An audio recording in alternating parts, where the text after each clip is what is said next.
Well, I think first of all, it means we actually have a solution to the out of control debt and some of the irresponsibility we're seeing in the Federal Reserve.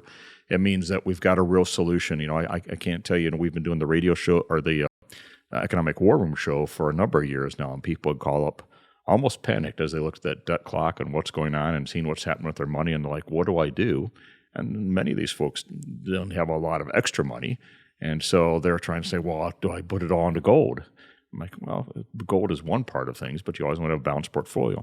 Now you have gold that you can own, that's transactional, that's spendable if you need it, but that keeps up with inflation. That's a steady store of value. It's a real solution to, I think, some potential real geopolitical, economic problems ahead. And it's just that hedge that makes me feel better to know I could have my own gold rainy day reserve fund just in case I need it. One day, not yet, the comptroller has to set this up in Texas and so forth, but one day you'll be able to go and you'll take gold and you'll spend it at a grocery store or a restaurant, or you'll pay your employees, or you'll get paid in gold or silver.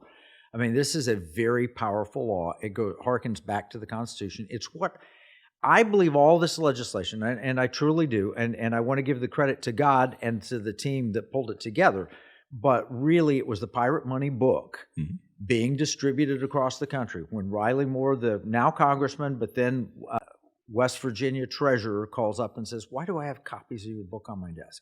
Or when Representative Mark DeRazio took to every legislator in Texas, I want you to have a book, and handed them out. They got distributed in Florida. They got distributed in Arkansas. In fact, what states have passed this legislation?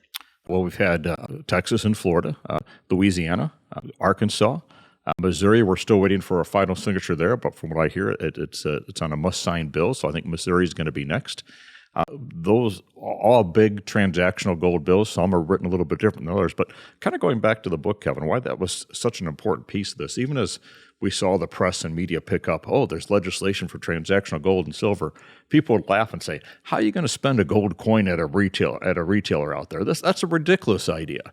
And it took that simple way of laying this thing out that you've done marvelously in this book, Pirate Money, said, you can do it with a debit card. You can actually make gold and silver functional currency again.